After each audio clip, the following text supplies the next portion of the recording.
Hello mga students, welcome back. Pag-usapan natin sa ngayon yung forms of business organization. But first, before we deal with the forms of business organization, let us understand first what is really a business organization. Now, sa mga libro, a business organization may be referred to as a business, an organization, a company. Okay? But we are only referring in general to any type of a business organization. Now, makikita ninyo dito sa ating slide, meron tayong illustration here. And let me use this illustration to define what a business organization is. Pag sinabi po nating business organization, it is a collection of individuals, okay, that combines together and use economic resources such as money or property or labor or skills in order for them to provide goods or to deliver services. So basically, that is the definition of a business organization. Okay? Collection of individuals. Kaya meron tayo ditong tatlong katao. But hindi po ibig nito sabihin na tatlong tao lamang. It may be one individual, two individuals, or any. Basta, collection of individuals. Pero pwede pong isa lang. Okay? Now, for the purpose of basic financial accounting, I would like to discuss and differentiate two types of organization. Ang first classification is according to ownership, and the second classification is according to type or according to nature. Under the according to ownership, ipapaliwanag ko po sa inyo ang kinaibahan ng sole proprietorship, partnership, and corporation. Of course, meron pa po kayong ibang mai-encounter niyan na iba't ibang klase ng mga organizations according to ownership. Pero sabi ko nga, for the purpose of basic financial accounting, eto muna yung i-discuss ko sa inyo. Pagdating naman sa according to type, meron din tayong tatlong classification. We have the service type, we have the merchandising, and then the manufacturing. Okay? Now, later on, ipapaliwanag ko naman po sa inyo ang differences nitong tatlo. Now, let's go first to the according to ownership. Pag-usapan natin ang sole proprietorship. Pag sinabi nating sole proprietorship, ito yung pinaka-common sa mga maliliit na business.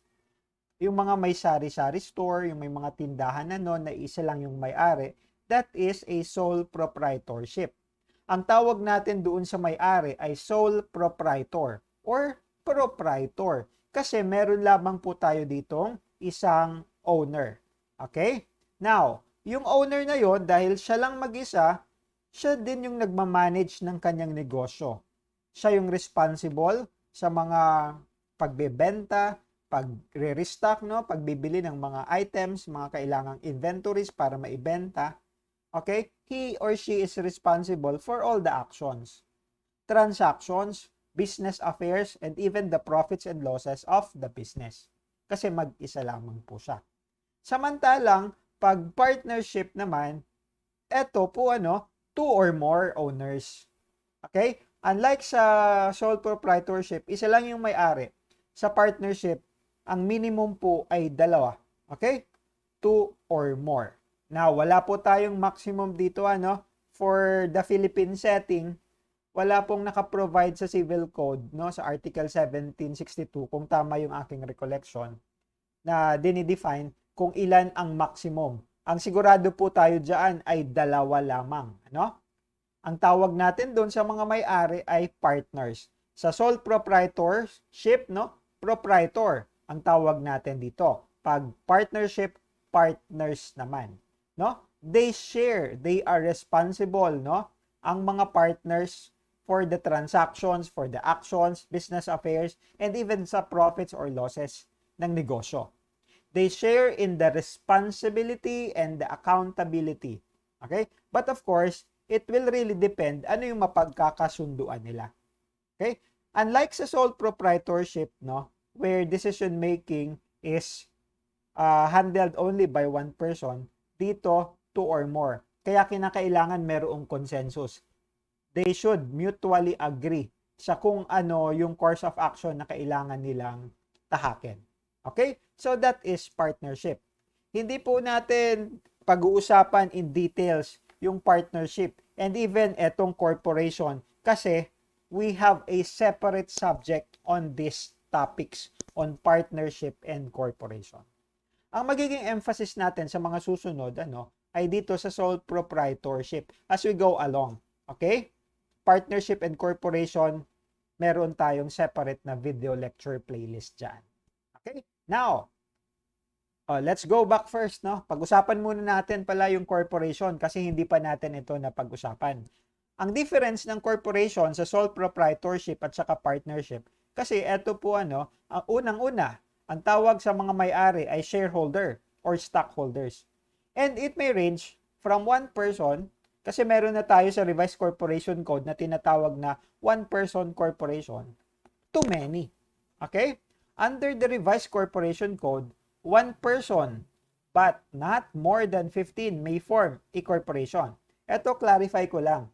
At the formation, kapag gumawa na ng corporation, at the start, ang ating maximum, yung tinatawag kasi natin ng mga incorporators, should only be 15.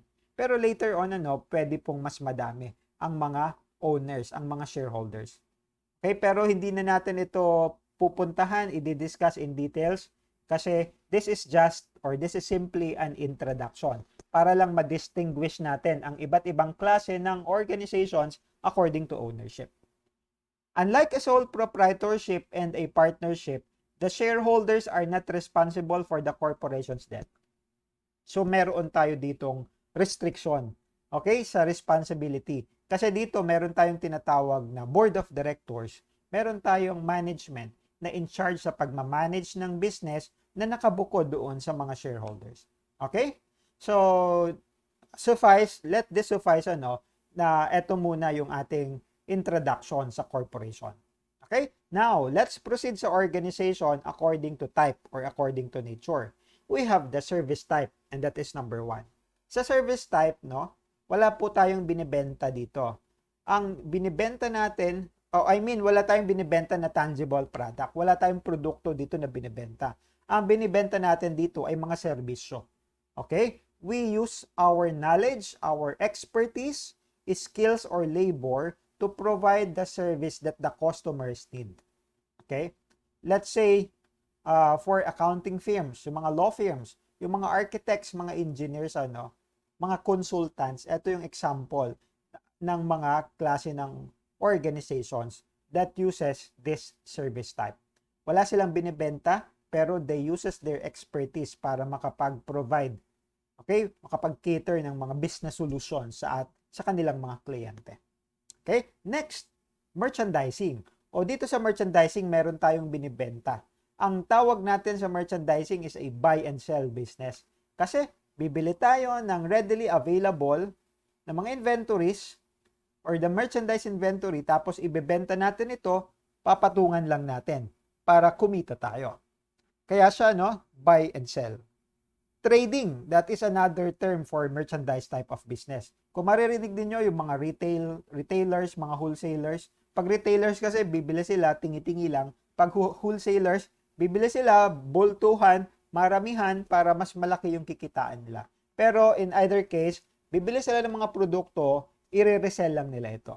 So you will also hear the term resellers. Okay? So merchandise type ang kanilang business.